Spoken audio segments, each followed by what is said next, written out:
पूरा सदमा में छथिन चाचा।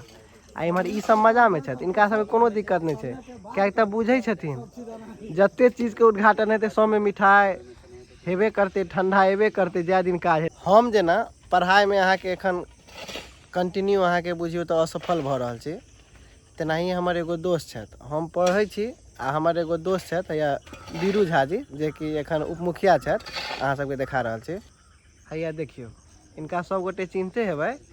तो हम जना पढ़ाई करै छी ने, तो अहाँ के ठेकेदारी करै छथि, बुझलिए, हर चीज के, कोनो रोड के या किछु।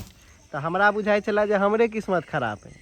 हम देख रहल छियै जहिया अहाँ के एहिमे दमकल लागै छै, होंडा लागै छै, ई पोखरि देखै छियै कोन स्थिति में आबि गेल छै।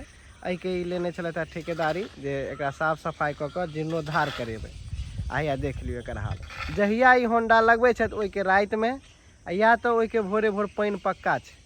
कह के मतलब हमर ई छला, या तो हमरा में कमी है, आ नहीं तो या ई हमर दोस्त छथि उनका में कमी है, या तो दुनू के संगी तोड़ऽ पड़त, या किसे नहीं पता, से अहाँ सब कमेंट में कहब।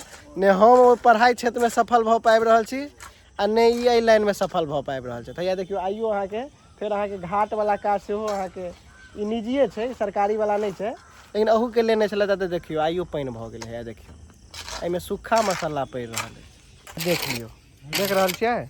कोनो काज मतलब एक बेर सफल भए नहीं पाबि रहल छै, चाहे हमर हो कि चाहे इनकर हो। चचा सेहो एकदम सदमा लागि गेल छनि चच्चो के, जे हाँ सही बात कहि रहल है, देखै छियै पूरा सदमा में छथिन चाचा। आ इम्हर ई सब मजा में छथि, इनका सबके कोनो दिक्कत नहीं है, क्या तऽ बुझै छथिन जते चीज के उद्घाटन हेतै सब में मिठाई हेबे करते, ठंडा हेबे करते, जै दिन काज हेतै। आ ई है भऽ गेलै ठेकेदार साहब, भैया देख लियो परेशान छथि हो। इम्हर सब आदमी काज में सेहो लागल छथि। अहाँ सबके जतेक बात कहलहुँ सबटा बुझियो घुमा फिरा के एते जे कहलहुँ है ने, सबके मूल जे बात आबि रहल है ने, वएह पढ़ाई में हम एखन सक्सेस नहीं भऽ पाबि रहल छी, आ ठेकेदारी में हमर दोस्त नहीं सक्सेस भऽ पाबि रहल छै।